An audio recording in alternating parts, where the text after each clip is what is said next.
Working Cows Podcast, episode 298. This episode is brought to you by Ranch Right, LLC. This episode is also brought to you by Sunshine Bible Academy. Welcome to the podcast that gives producers a platform to discuss and share paradigm-challenging practices. Practices that have increased the effectiveness of their operation and the joy that their families have received from this lifestyle.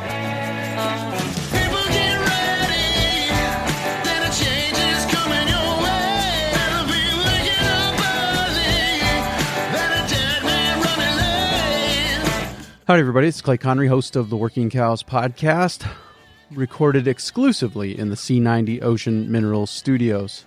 And this episode is brought to you by Ranch Right, LLC. There are 3 guarantees in life: death, taxes, and paperwork. Ranch Right, LLC can help you avoid one of them. If you are a successful business, you're probably paying some taxes, but that doesn't mean you have to be stuck inside preparing your paperwork for the accountant.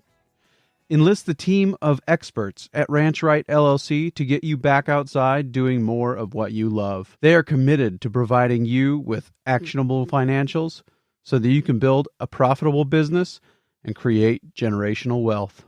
While some things in life are inevitable, being mystified by your paperwork doesn't have to be. If you're ready to entrust the paperwork to a team that actually enjoys this type of stuff, then visit ranchrightllc.com and get back outside to the things you enjoy. Very excited to be joined today by Dawn Hnatow. Dawn is a consultant and a coach in the realms of stockmanship. She spent some time in a feed yard with Bud Williams, kind of there helping them out and heading things up there from a stockmanship perspective, and learned some lessons from him. And now she is a teacher of stockmanship, and she will be teaching a school. We're going to talk to her about that just here in a second, about the school that she will be teaching there in Wells, Nevada at the Cottonwood Ranch, and links to that will be in the show notes page for today, workingcows.net/298, workingcows.net/298. Dawn, thanks for joining me today on the Working Cows Podcast. Thank you for having me, Clay. I appreciate it.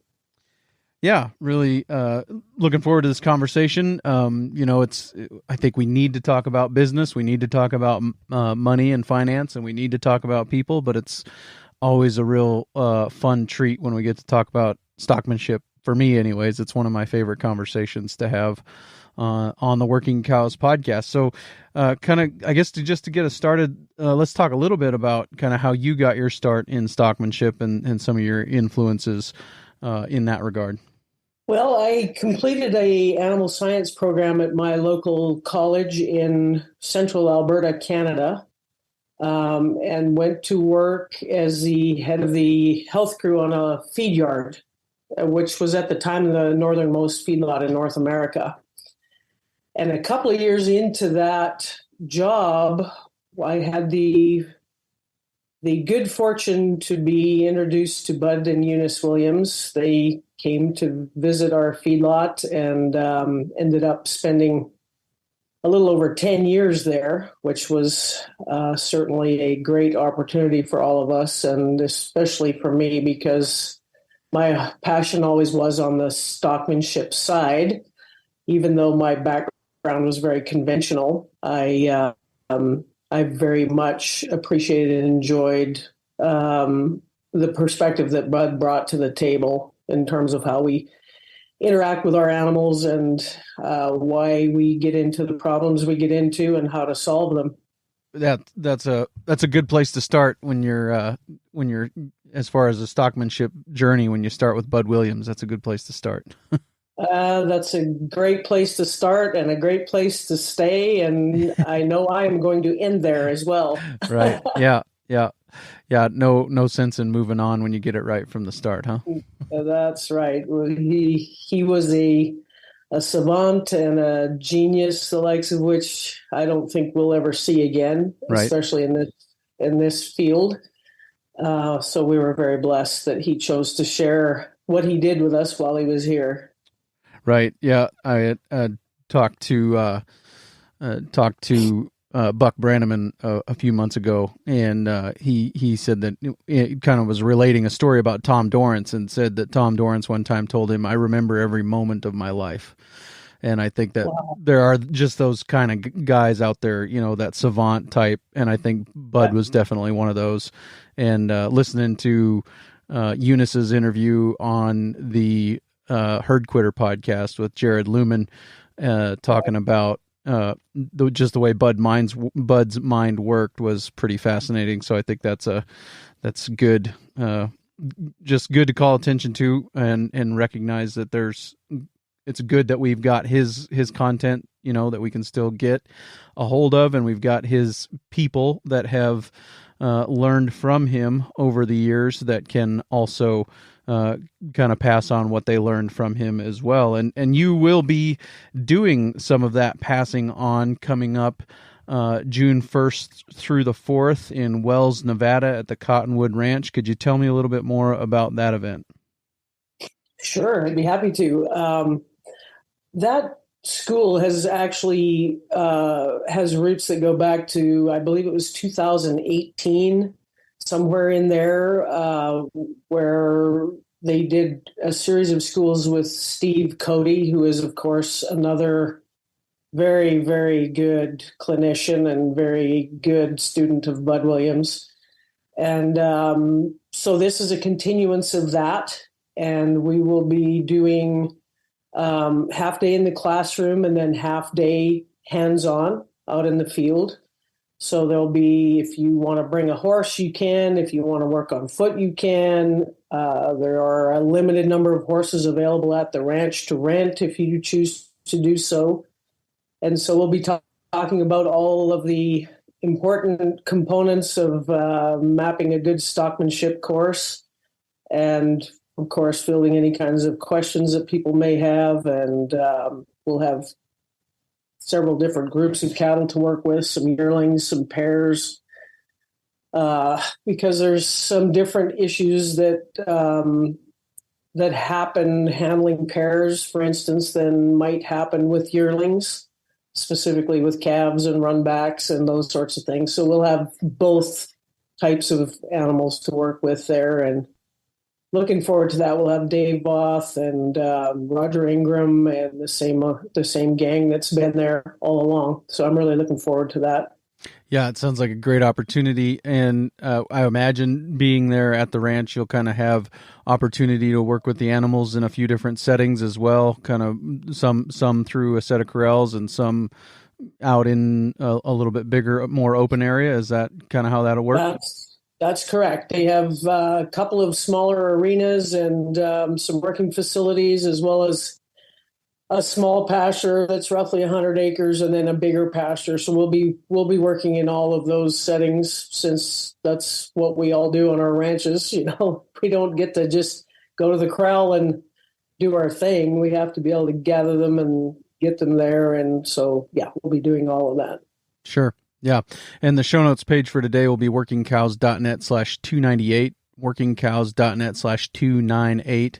If you want more information about that, there will be a flyer there at the show notes page, as well as links to register and some of those things. So if you're interested in that, we got a month or so from the time of the release of this episode to get signed up and get yourself oriented to be there. So I would definitely take advantage of that opportunity if it fits your schedule. So thank you for sharing about that.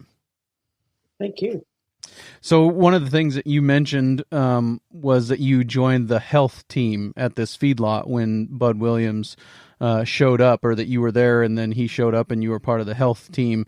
Can you talk to me about the difference that good stockmanship makes from a herd health standpoint and some of the things that you've seen over the years? Sure. It's difficult to even know where to begin with that conversation, because it changed so drastically on so many levels when we shifted our focus away from just treating the disease or diseases that we see typically in feedlots and backgrounding yards and all kinds of places. When we shifted more to focusing on how to manage the stress in these animals and how to get them to settle in and eat and drink properly and to feel comfortable in their environment. Very, very quickly, we saw a big turnaround, in morbidity and certainly in mortality. But I think even more importantly, is the performance component. The old way of thinking is that these calves will come to a feed yard and it'll be 2 or 3 days before you can get them to eat anything. Well, if you think about that from a logical perspective, if an animal comes to a feed yard and it weighs 500 pounds, it has eaten before it got there. So something's happening to stop it from eating. When it gets to a place where the best feed in the world is provided and they won't eat it, there's something that's off. And Bud was the person that figured out how to address that issue. And it's really not very complicated. It just means that you have to understand that these animals are not eating because they are so stressed they can't eat. Not that they won't eat, they can't eat.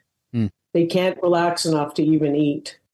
And so during that first couple of years at VT, our morbidity rates and mortality rates really drastically dropped, but we also saw a big increase in performance, which of course, on the economics end that you mentioned at the beginning of the show, this stuff creates a lot of extra income and with very little extra input. Besides good handling, you'll see a lot of improvements in your production and fertility and all of those things that come as a result of better handling and just getting these animals in a frame of mind where they can perform. Yeah, that's really good. Just getting them comfortable, relaxed enough to even come to the bunk, is kind of the first step. Right. And I guess, you mentioned also there kind of as you were given the introduction that you started out in a conventional, or you were trained in conventional stockmanship, and kind of contrast that with the Bud Williams system that you learned. And by the way, this will get edited out, but I just want to let you know I'm not texting. If you see me on my phone, I'm just taking notes. I usually am in my office and I've got some scratch paper handy, but today I'm at home, and so I don't have any. I'm not in my normal confines, so I'm just taking notes on my phone. So That's fine. That's fine. Yes, I certainly did grow up in a very conventional ranching operation. My uncle was a PRCA rodeo stock contractor, and when you select specifically for bad dispositions, you get to experience some pretty wild days out on the range, as they say. So I think the main difference between I get this question all the time about how this style of stockmanship, as in Bud's style of stockmanship, threatens our heritage and our way of life because it's not the quote unquote cowboy way. And hey, I grew up with cowboys. I grew up with very good cowboys, and I don't believe that that's true. I think Bud's perspective was very different. He looked for ways to communicate with these animals in a way that they could respond to in a positive way. I think conventionally we use fear, force, and coercion for the most part to try to get things done because we don't understand what those animals need to cooperate with us in a calm, relaxed way. So we resort to facilities that force animals through and to aids like whips and canes and hot shots, etc. And Bud, because of his genius and his ability to watch and learn and remember, figured out that these animals are very intelligent and they can learn, and that it's us that needs to change because we're supposed to be smarter. So it's an animal-centered philosophy bud system is. Mm. And I shouldn't call it a system because it really isn't a system. It's a philosophy. Sure.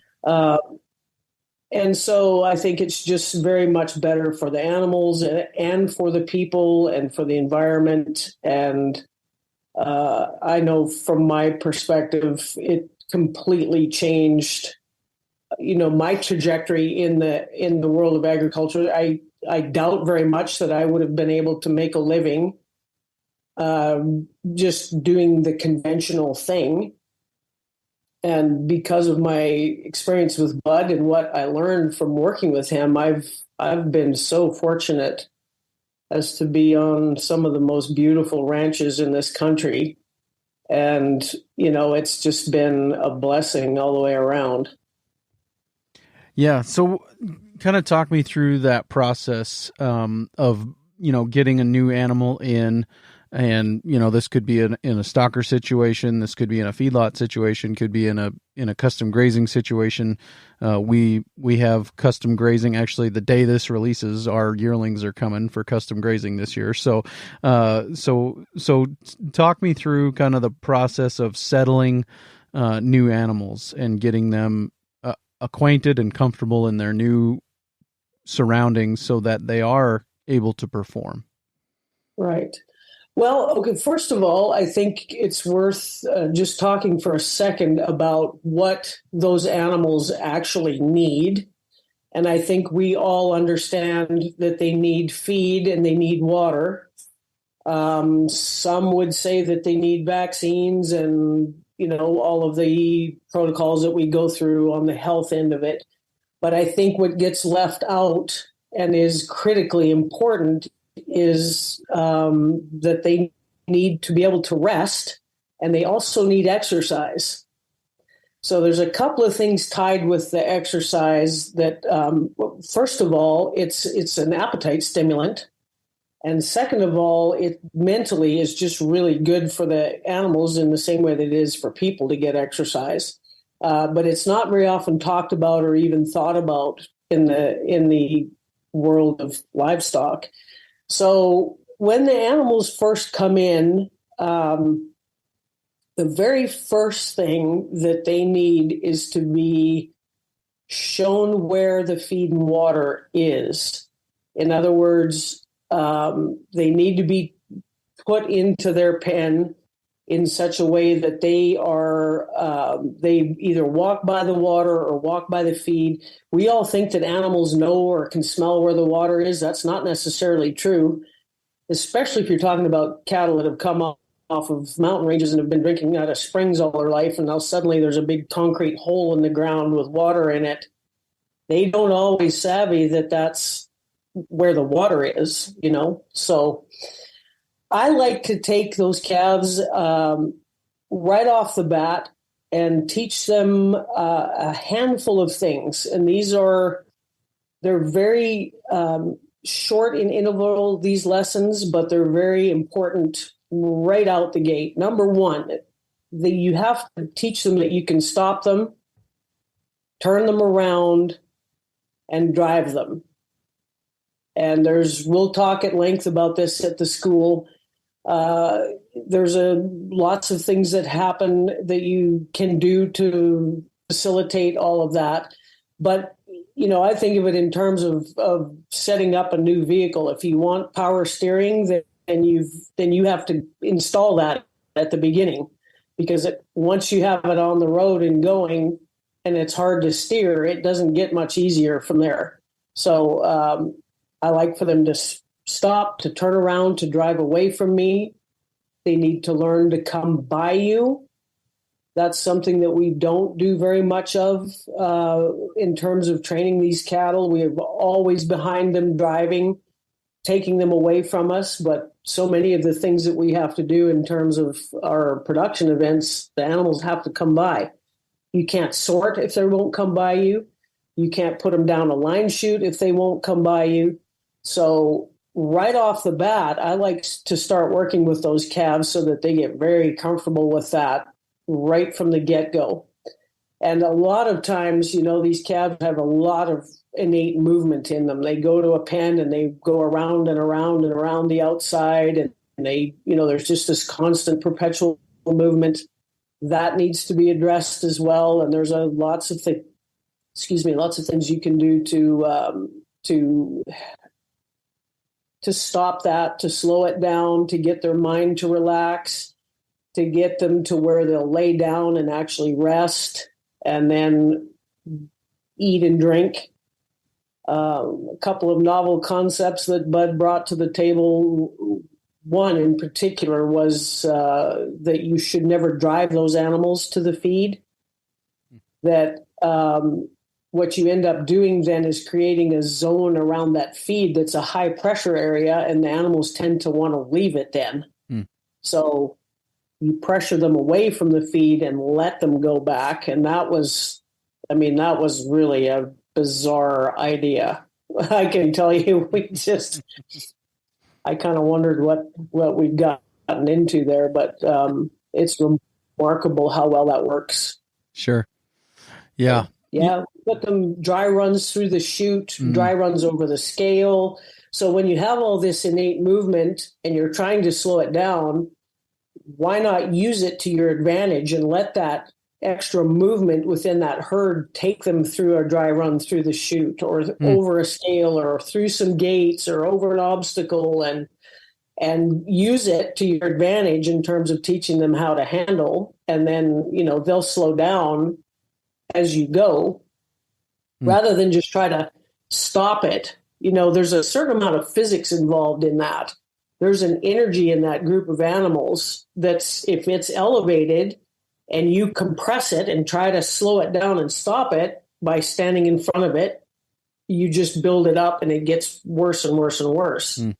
Rather than working with it and letting it slowly dissipate so that everything calms down and the overall energy of that herd calms down, that tends to pull those fringe wilder animals in, and it will help speed up those few that are really slow. Because I don't know if every feed yard is the same, but we had animals of every disposition and every background you can imagine all in the same group. And it's a bit difficult to manage when you've got some that are leaving town when you're half a mile away and others that you have to twist their tail to get them to move.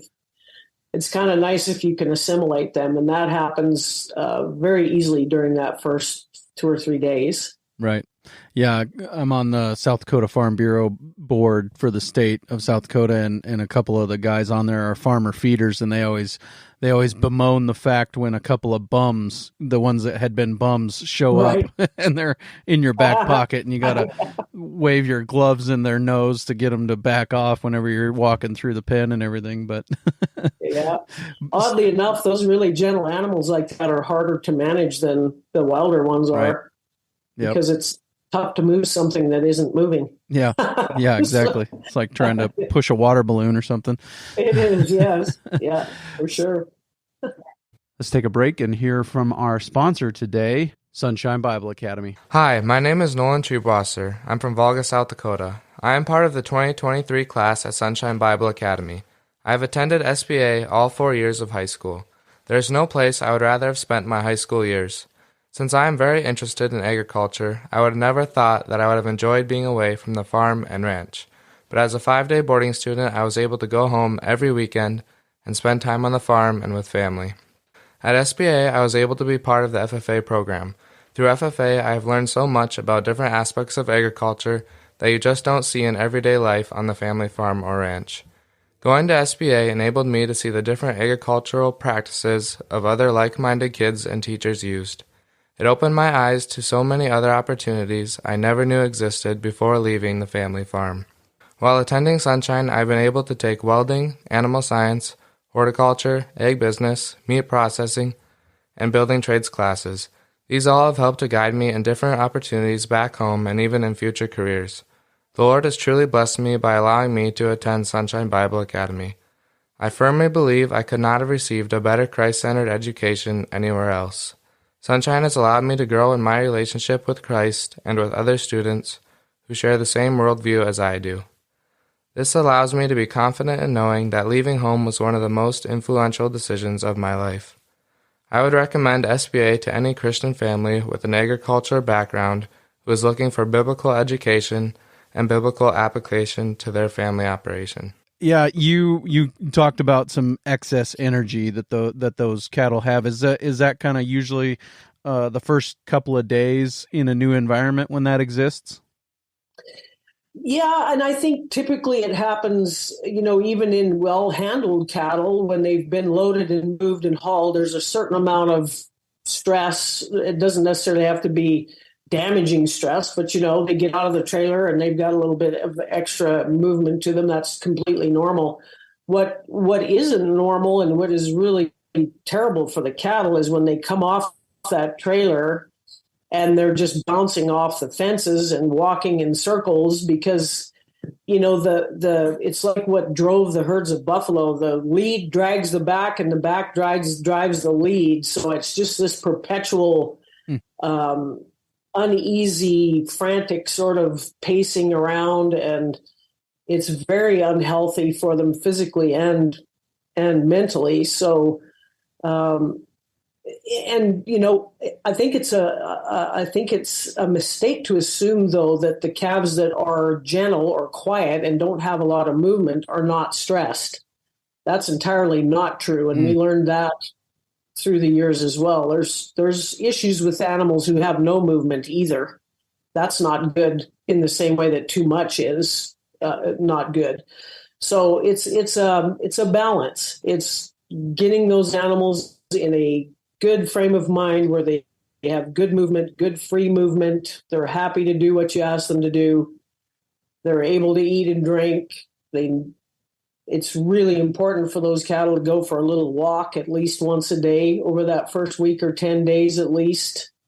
We used to take them out into an alleyway and let them, if there was an empty pen available, just let them go in that pen and they'd buck and play and run around in there and then take them home. Very, very good for their mental health. And, I'd like to share a little story with you about how that was proven to us in a big way. When Bud and Eunice first came to our feed yard, we had 2 pens of cattle that were the same owner and came from the same place, same everything, but they were split into 2 groups in order to fit into 2 pens at the feed yard. So Bud, in his infinite wisdom, knew that he could make some really good points if he took one set of cattle and he only handled them, and then the feedlot crew handled the other pen. And so we watched him go up there, through this process. He'd open the gate, let those calves out of the pen, and they'd go bucking and running down the alleyway. And we're all kind of laughing and snickering, thinking that, that crazy old man is running all the weight off his calves and, blah, blah, blah, blah, blah. Well, needless to say, at the end of the project, we got our butt kicked. And it was all those quote unquote crazy things that he did with those animals that just their production was just so much better and their overall health was so much better. Everything just really worked to his advantage because he understood the value of their mental well-being as well as their physical well-being. Yeah.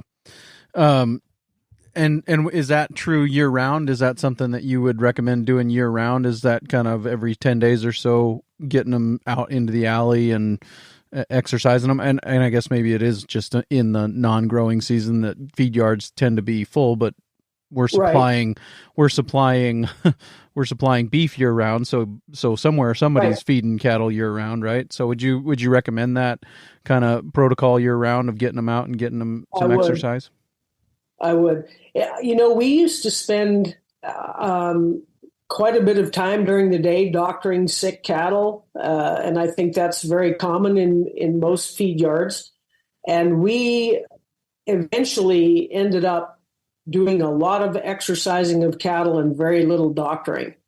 So if you have spare time, or if you want to spend your time in a really efficient way, that kind of stuff will save you all kinds of time and all kinds of money because your health issues will improve even though it's hard to imagine that something that simple can have that kind of effect, it really does. And, we were a very well-run feed yard, but it still made an astronomical difference in the health of the cattle overall. So as I said, we've got custom grazers showing up today as this is released. Is there an analog to this in the custom grazing management intensive grazing? Is there an analog to that in the feed yard, or is it just the actual, I'm out there, I'm moving them every day or every other day, and that's kind of part of their exercise? They're getting fresh grass and they're moving. Is it as much of an issue? Is it something that we should pay attention to in a grazing scenario outside of the feed yard as well? Yeah, actually, you likely don't need to think of it as much in terms of exercise as you do in terms of how you move those cattle through your rotations, because we create a lot of neurotic behavior in grass grass operations where you're moving them regularly. They get used to patterns very quickly. And so I don't know if you've experienced this, I have on many ranches that I've consulted on and many places I've been. You go out at 8:00 in the morning, most mornings, and some people are confined because they're going to a job, etc. They move their cattle the same time every day. And before very long, the cattle are waiting at the gate, 20 minutes before you get there, then an hour, then 2 hours, then half a day. They're standing at the gate bawling, waiting to get moved. Those are the kinds of issues you get to in grazing situations. So driving those calves is very important. I would say typically I don't often just go open the gate and let the cattle go to a new graze. I'll drive them a little bit around the pasture or away from the gate, then go ahead and open it and bring them back to it. That's sort of disrupts that whole patterned behavior of standing there waiting to get let into a new pasture. It's the handling period, whether it's exercise for exercise sake or driving to keep them mentally in a good state of mind. And I don't think there's a time we can afford not to do it. Even with cows, pairs, all of it. It just pays such dividends to be handling them regularly so that they're looking to you to figure out what needs to be done rather than them coming to the gate or whatever it is they're doing that upsets people. Most of that behavior is human created. So if we can create it, we can undo it too. Yeah. Sure. Yeah. So talk me through that drive process. What does that look like? How are we getting it started, and how are we interfacing with those cattle throughout that process? Sure. So if you've followed or, if you've done any of Bud's, read any of Bud's articles, et cetera, I think most people understand that he liked for people to drive cattle on straight lines.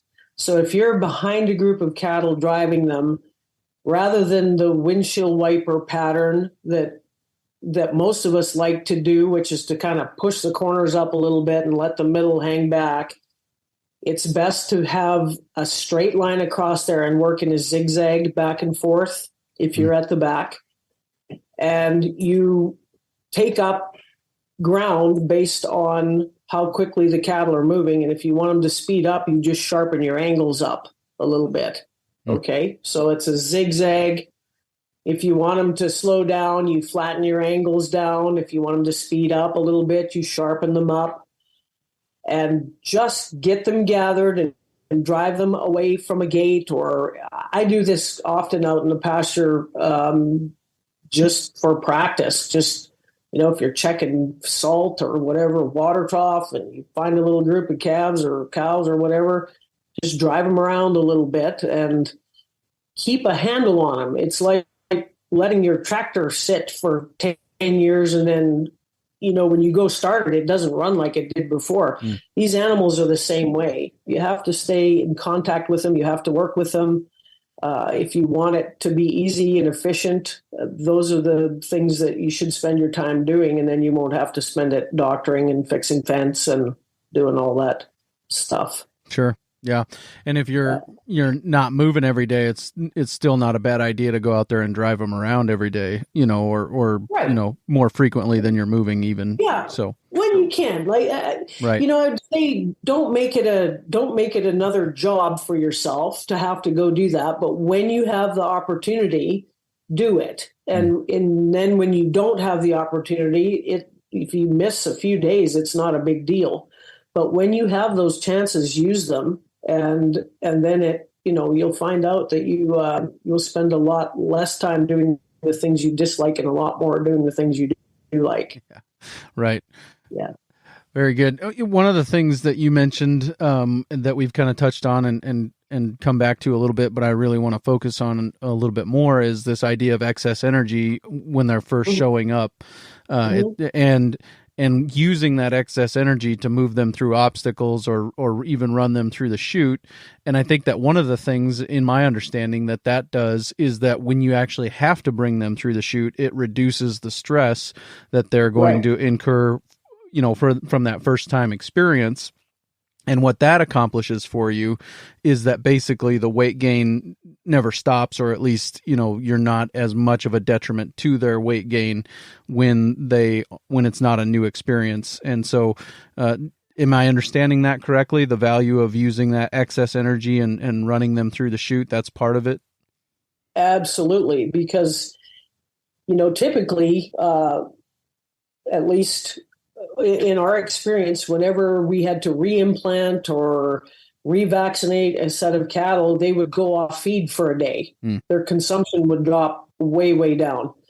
So a couple of things happened after Bud came, one of which was that we worked with those cattle a lot more, and they were dry run through the chute maybe twice, or at least once, but maybe twice, and just put through some different obstacles here and there. But also, after we were finished processing, before we went home at night, somebody would go back to that pen or to the pens that had been handled that day and got everything up and just took it for a little walk before we left. And lo and behold, our feed consumption stayed right on par. We never saw those dips again. Those calves ate and drank like they had before. And if you think about it, when they go through the chute, they get a shot or an implant or whatever, they're a little bit sore. They go lay down. Unless somebody comes and gets them up, they're not going to get up until the next morning. And so they've gone that whole period of time with no feed. And then you get into this intake fluctuation problem where they get too hungry and they overeat. And so just the human interaction and contact during that whole process totally changed that. We went and got them up, took them for a little walk, got them loosened up, got them thinking about something other than that, that they'd had something done that day, and everything was back to normal. It's a huge benefit to the cattle and to the financial bottom line. Yeah, for sure. And you mentioned they're revaccinating cattle, and I think that one of the things that I've also heard over the years is that low stress animals, or animals that are not stressed as they're coming through the chute, the vaccinations work better anyways. So that's part of the advantage as well. Exactly. I think, as a whole, our industry focuses a lot on the disease end of things and not nearly enough on the prevention end. I know we've got the best vaccines that you can buy, and yet still we have this horrible health problem that is associated with, feed yards and weaning and commingling and all that stuff. And the big mitigating factor there is the handling. And that's the one thing that can really affect the change. And it's the one thing that doesn't cost anything. I mean, someone has to be in there to take care of those cattle anyway. Why not train them how to do it in a way that benefits the cattle and the operation, and not have to deal with all these horrible health wrecks? And I I've been through that. I know what that's like. It's mentally and emotionally devastating. If you actually care about the animals that you're looking after, those are horrible things to deal with and you feel like there's absolutely nothing you can do. Well, fortunately for me, I know there is now. There are things that we can do to help mitigate that and prevent it from happening in the first place. So the stockmanship is a very valuable tool, and it just doesn't cost anything extra to do it properly. Right. Yeah, there's a certain TV program that comes on one of the local channels here, and it's an agricultural focused program. But every time I've never watched the program, but every time I see a preview for the program, they're talking about the new, latest, greatest chemical application that you can do to increase yield or whatever. And so much of what we do in American agriculture is we replace management and skill with chemicals. And I think that is probably true in the animal sector as much as it is in the row crop sector, that we replace skill and management with chemicals. And that just, there's different ways. There's other ways to overcome those problems and stop treating the symptoms and start addressing the underlying problems. That is absolutely true. And when you think about the fact that a cow or a goat or a sheep or a pig or whatever production animal you're dealing with is a living, thinking, feeling being, that is even more devastating, because whether or not we believe it or want to think about it, those animals actually do have the ability to learn. And I think we've made that huge leap in the horse world. When I was a kid, when it came time for horse training, you threw a rope on its head and tied it to one tree and then caught a front foot and tied it to another.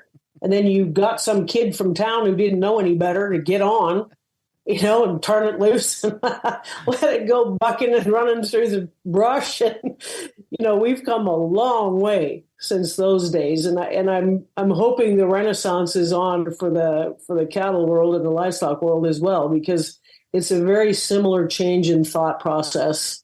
I think Tom Dorrance, obviously Ray Hunt, those guys really hammered down on the notion that these animals are intelligent, they are capable of learning, and they actually enjoy interacting with people when it's done in a way that they understand.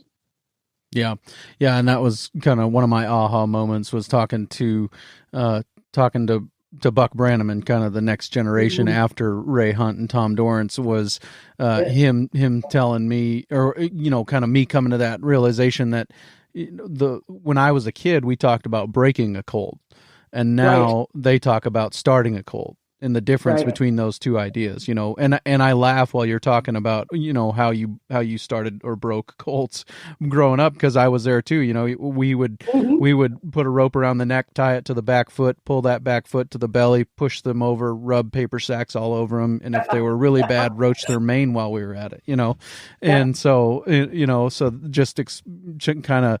And, I still remember this one, and he was high strung when he came to the place, but you could see the whites of his eyes for 3 days after that, and so the difference between that and letting that horse have some time to think about it. And back to what you said earlier, theoretically, we're smarter than these animals. And this is something that I've always tried to point out in these discussions is, if we're smarter, then we know what we want them to do before they know what we want them to do, and we should give them some time to think about it and figure out what it is we're asking them to do so that they can do it when it's their idea, rather than us trying to force it to be their idea. Would you agree with that?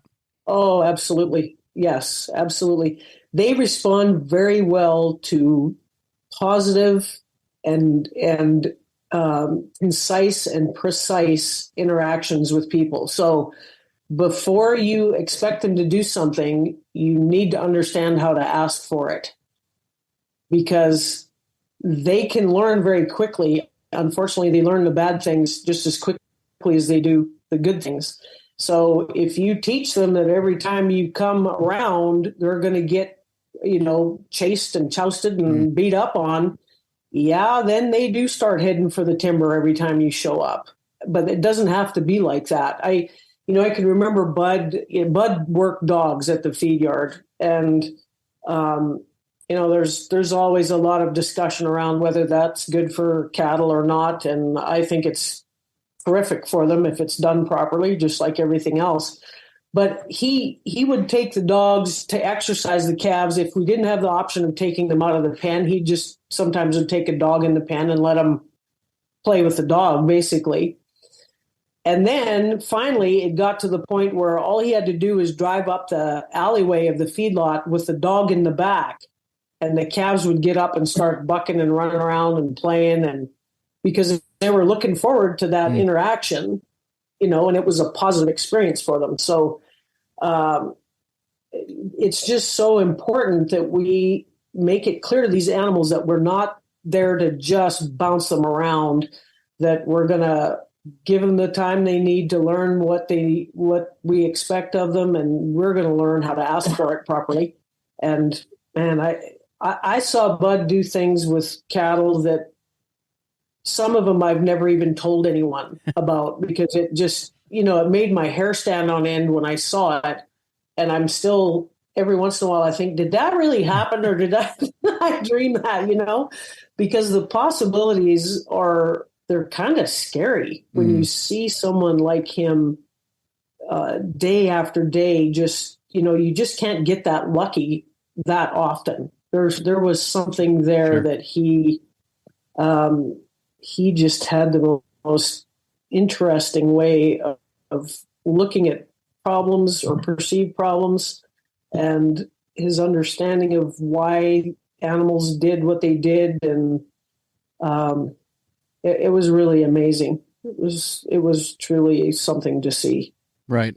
It's those stories that you have to put a disclaimer on, like, before you attempt this, you should consult your stockmanship professional. Yes. Yes. I saw him torment a coyote out in the pasture one day until that poor thing just finally threw his tail up and took off on the dead run.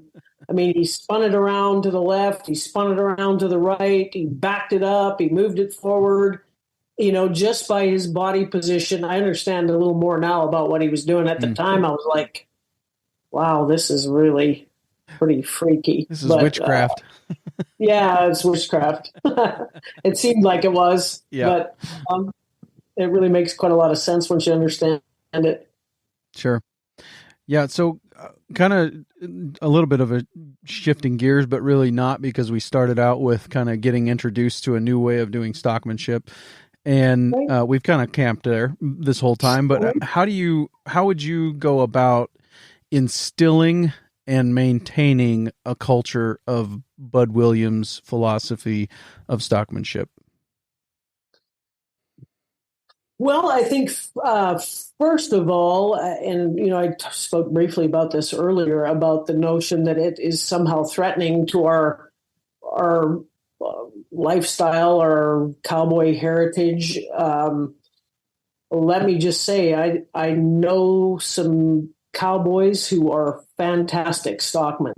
They are very good with a rope. They are very good at working dogs, and they're very good at handling stock. There's nothing about that should threaten anyone.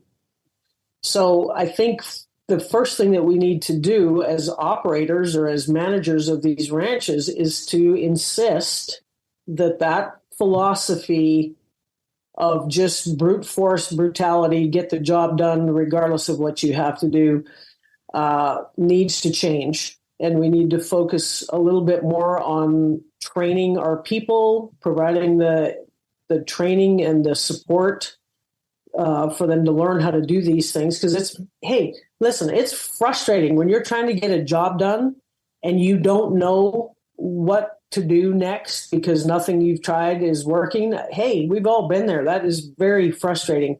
It requires some training and a lot of support from management. So that would be the first thing. And then the second thing is to, try to cultivate people who actually like animals, to work with them.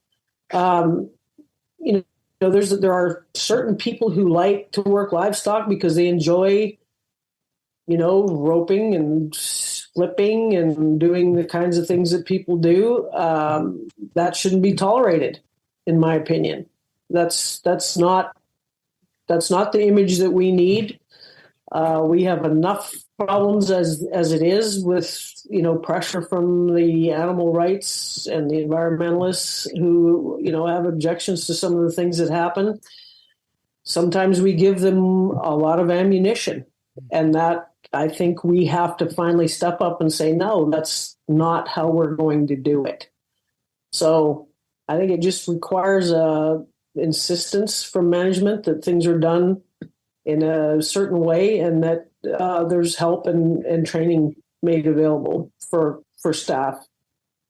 Yeah, and I think it should be fairly obvious at this point, given the conversation that we've had, that the bottom line impact is worth the effort to maintain that, to instill that and maintain it, and even to the point of bringing in somebody like yourself to consult and train on a, you know, every so often basis, bringing somebody in to say, hey, we're going to just have a refresher.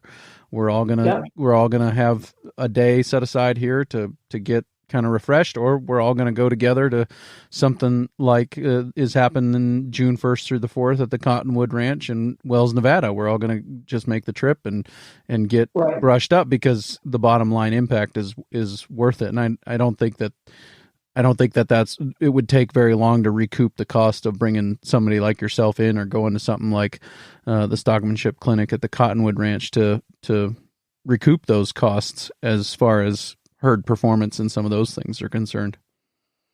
Sure.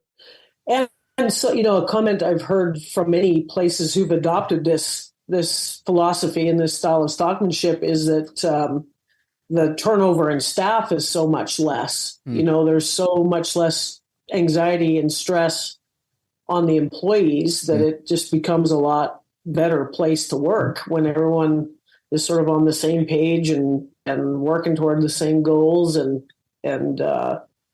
so there's all kinds of benefits to it, not the least of which is the financial impact, because it's, like I said, it doesn't cost anything to do a better job of stockmanship. Outside of the education, you're still going to have to pay people to do the work. Why not give them the chance to learn how to do it efficiently and effectively and have everything go smoothly? Right. Yeah. So I reached out to a couple of friends of the show that I saw that you'd done a seminar with, Wally Olson and Steve Campbell, and they sent me back about 9 lines of different ideas that we could talk about, and we got through 1.5 of those today. And so I'd love to have you back another time and talk about some of these other ones. They were really good, but just one little thing that happened on the text that Steve Campbell sent me. He had these 2 lines: extra weight gain from settling and exercising cattle, which is what we talked about today, and how much less sickness you're seeing from settling and exercising new animals, which is also what we talked about today. But in the second one, it came through as exorcising, as in like exorcise the demons. Well, sometimes that is in fact the truth. I thought that was pretty funny. Funny. Yeah. But anyways, yeah. So I would love to have you back again and talk some more about some of these things, because there's some things in here that I would really that deserve a whole episode in themselves. And rather than just try to cram them in here at the end, we should just set aside a time to talk again soon, I think. I would love to do that. Thank you very much. Yeah. So tell people where they could go to kind of keep up with you and find out where you're going to be, and maybe bring you into their feed yard or their operation to train their people. Sure. You can check out the website at cattleupstockmanship.com and on Facebook as well. So on the events pages, you'll find the clinics and information on how to contact us. And we'd be happy to come and visit anyone who's interested in improving their stockmanship and keeping their family farms happy. Very good. Yeah, links to all that as well as the clinic at Cottonwood Ranch will be in the show notes page today, workingcows.net/298. Dawn, thanks for your time today. Clay, thank you so much for what you're doing. I appreciate you. Very good stuff there with Dawn. Really appreciate her. Coming up next on the Working Cows podcast, Lord willing, this Friday I'll be releasing the first of 2 episodes that I did with Burke Teichert for Understanding Ag, and covering a wide range of topics. Very good stuff, really practical advice from Burke, and really looking forward to releasing those. And then next Monday on the Working Cows podcast for episode 300, a guest I've wanted to have on since episode 2 of the Working Cows podcast. Hat tip to Elaine Fraze for finally getting this connection made for me. I really appreciate that. And looking forward to that surprise guest for episode 300 of the Working Cows podcast. Both of those episodes coming your way real soon on another episode of the Working Cows podcast. We'll see you then. We invite you to visit workingcows.net to subscribe to the show via iTunes or Stitcher. You'll also find detailed show notes pages, resources from our guests, and the industry leaders who have influenced them. For more ideas on putting your cows to work for you in a more profitable way, tune in next week.